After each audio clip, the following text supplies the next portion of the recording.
proses evakuasi dipimpin seorang pria berambut klimis dan berpakaian sipil, datang menggunakan Land Cruiser hitam. Sebelum mereka bubar sambil membawa semua anggota laskar, pria tersebut mengajak belasan petugas meriung dan bersorak-sorak. Tidak dieksekusi di Petamburan, tapi mereka di-drop di sana. Dugaan itu punya indikasi yang sangat kuat. Sangat kuat, Ya, kenapa? sangat kuat karena tidak ada jejaknya. Kalau dieksekusi di sana kan pasti ada saksi mata, ada ribuan orang gitu. Ini tidak ada, informasinya tertutup sama sekali. Bukti polisi terbantahkan. Sopir mobil derek ungkap fakta kejadian.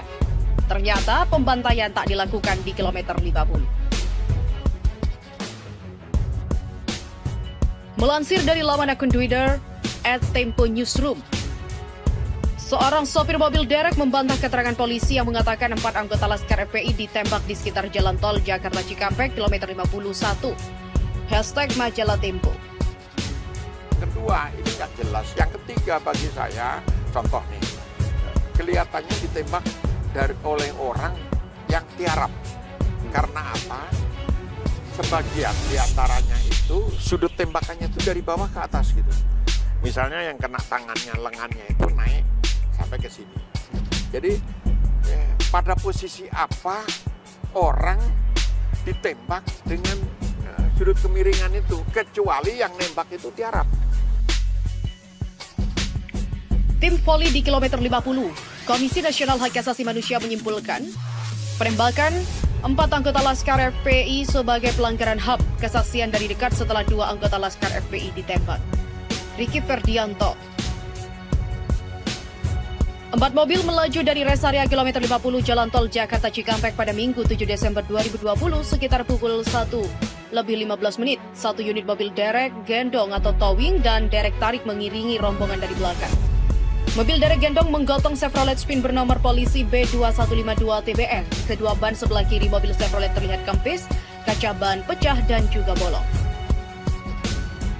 Dia coba menyalakan mesinnya tapi tidak mau hidup, begitulah kata Dedi.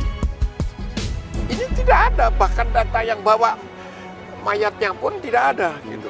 Jadi tahun sudah tewas, sudah mati, sudah meninggal, baru kemudian disebarkan. Video tetap disebarkan. Iya, bahkan sebagian tahunnya sudah dipindahkan lagi ke Rumah Sakit Polri Bayangkara. Dan jadi bagaimana yang dibayangkan? Mereka ada di lokasi Petamburan, lalu mereka diculik, dibawa, kemudian ditembak dan dibalikan lagi ke sana sudah berupa mayat atau bagaimana? Yang paling masuk akal itu memang tidak dieksekusi di sana karena tidak ada laporan, tidak ada apalagi rekaman. Ya, ini tiba-tiba aja ada mayat. Anda mau mengatakan 99% atau mendekati pasti bahwa mereka tidak dieksekusi di sana, di sebuah tempat, dan setelah meninggal baru mereka taruh di situ. Jadi ada skenario, saya ingin tanya kepada Anda, ada skenario bahwa memang ada yang tewas, karena tadi Anda katakan mungkin analisis Anda, ditembak di sebuah tempat dan kemudian di-drop di Petamburan, tapi kemudian dibuat video lain yang sebenarnya bukan korban, tapi seolah-olah menjadi korban. Dan itu kemudian menyebar begitu cepat pada waktu itu. Saya ingin tanya, pertama tujuannya apa dari situ? Kayak itu kan mudah ya. Kalau saya berkepentingan untuk satu kekuasaan politik yang tidak bisa saya rebut secara normal melalui demokrasi, proses demokrasi satu. Yang kedua, orang-orang yang punya kepentingan dengan kekuasaan yang baru, siapapun kekuasaan itu. Siapa mereka? Yaitu orang-orang yang implicated pada kasus-kasus korupsi. Nah, yang ketiga, orang-orang yang diuntungkan kalau terjadi chaos. Kalau chaos itu adalah situasi kacau, ketidakpastian politik, itu ada orang-orang yang diuntungkan. Mereka mana berpikir tentang bangsa, tentang negara, tentang masa depan. Jadi bisa kelompok-kelompok yang Anda sebutkan tadi, meskipun Anda tidak spesifik mengatakan bisa, satu. Sudah pasti. Salah satunya atau bahkan mungkin semuanya? Ya, sebagian besar lah, sebagian gitu.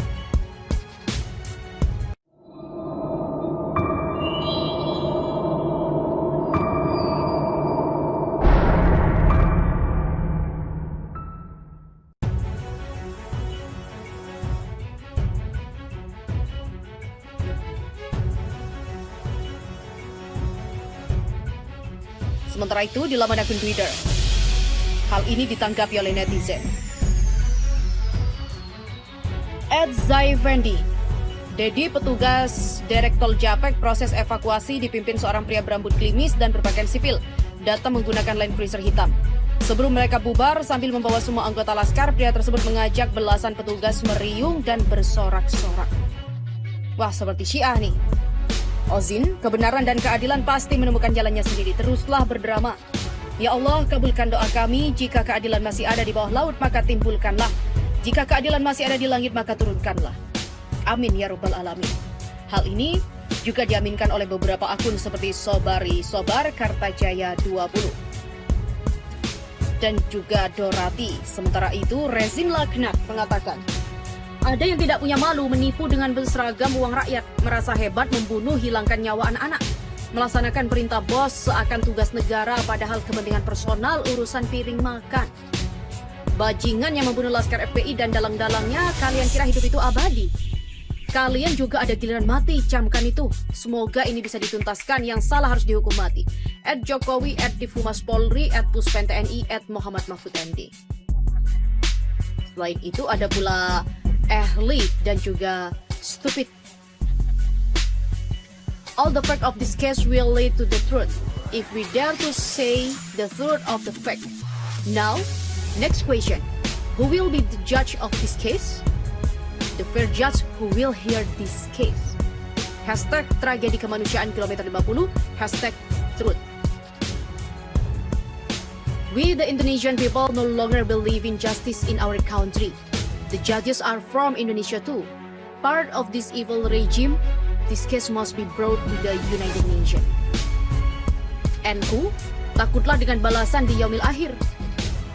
Sementara itu titisan Siliwangi juga mengatakan, semoga saja sopir mobil derek tersebut itu tidak dianggap musuh negara, karena indikasi saat ini yang berbeda dengan penguasa atau tidak satu barisan bisa dianggap intoleran dan menjadi musuh negara. Kasihan ya kalau kena ciduk. Kemudian loko.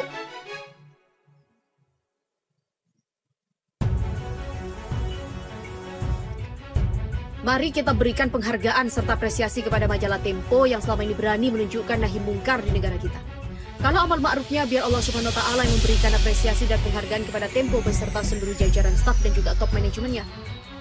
Sementara itu, anti Pinocchio pembohong sudah menguntit, menculik, membunuh, memfitnah, memblokir rekening, membubarkan, mentersangkakan HRS. Mereka bersorak-sorak melebihi PKI. Rezim iblis laknatullah. Hanya orang bodoh yang percaya itu kerjaan polisi. Mereka bagian dari pasukan senyap, tapi tak sepenuhnya misterius. Yang jelas, mereka itu lebih berkuasa dan juga beringas daripada polisi. Begitulah kata analis recehan. Sementara Mas Bas dan juga elit STM. Apabila kekuasaanmu mendorong berbuat zalim kepada manusia, ingatlah kekuasaan Allah atasmu. Sampai hari ini kita tidak pernah tahu seperti apa wajah para pembunuh itu. Bahkan sudah mulai hening dari yang sebelumnya bising, sangat heboh, viral di seluruh media. Hei Isilop, mati itu cuma nunggu giliran aja kok, waktunya pun gak tahu. Tobatlah, ngakulah, amal ibadahmu itu gimana? Negeri ini akan hancur ya jika peranannya dipegang oleh orang-orang yang tak beradab dan tak bermoral. Ya Allah, azabkanlah dan binasakanlah pemimpin-pemimpin yang dan juga penegak hukum yang zalim. Seven Sis dan kumpulan bandit jas merah serta suara rakyat jelata juga memberikan komentarnya. Menunggu dan membaca investigasi majalah Tempo itu jauh lebih menarik ya, dan membuka tabir kejadian daripada investigasi Komnas HAM. Sebentar lagi para pembunuh dan pengkhianat itu saling tuding, karena para pengkhianat itu semua pengecut dan juga pecundang. Salut deh dengan Tempo. Di tengah situasi negara seperti ini mampu kritis dan menghadirkan berita yang apa adanya. Hal ini demi mencerdaskan bangsa dan mempertahankan demokrasi. Semoga Tempo berjaya dan selalu menyuarakan hati rakyat dan mengungkap kebenaran. Ini supir derek gimana sih?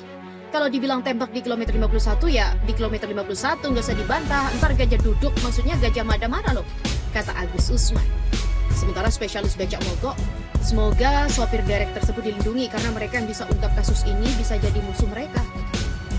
Axtrox, kepemilikan senjata api pada FPI tolong dicari kebenarannya biar terang kebenarannya bos. Anton Doremi, ya Allah, panjangkanlah umur agar aku tahu bagaimana sakaratul maut kematian para pejabat dolim di negeri ini. Amin ya Rabbal Alamin. Dan mencari keadilan, Incu Pak RW. Kalau bukan pemimpin yang mengizinkan tembak mati dan siksa, ya siapa lagi? Dan polisi yang menembak itu harus diberi hukuman mati, pantas juga. Kalau dibikin film judulnya apa ya? Ketika rombongan keluarga RS hendak dalam perjalanan lalu diikuti oleh komplotan tak dikenal, dikejar lalu. Setelahnya komplotan pengintai itu bersorak-sorai. Masya Allah, Bung Sopir takut sama Allah. Nuranya jujur pakai banget. Para pembunuh bersorak di dunia pasti akan berganti jeritan pilu, siksaan kekal begitu masuk alam kubur.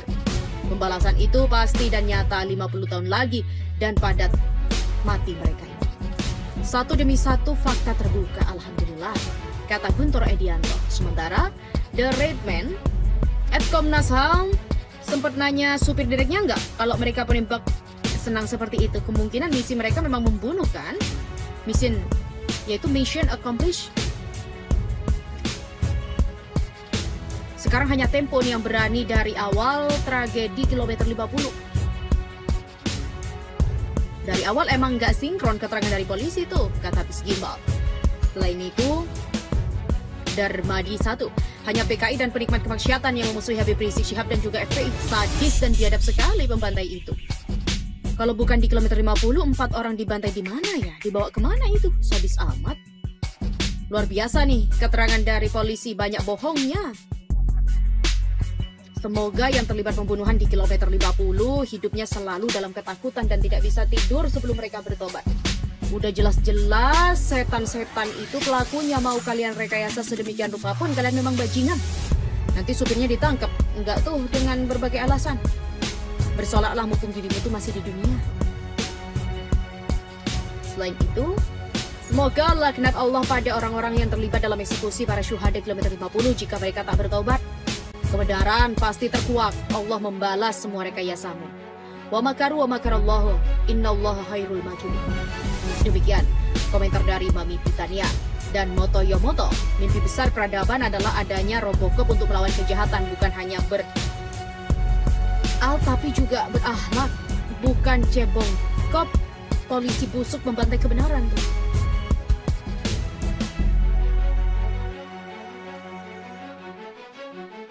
Sementara beberapa akun dari Hakim, Mama Legend, Sultan Muda JR, Kurawan News, Pencari Keadilan, Disco 2000 mengatakan pelakunya sangatlah sadis dan kejam, biadab sekali.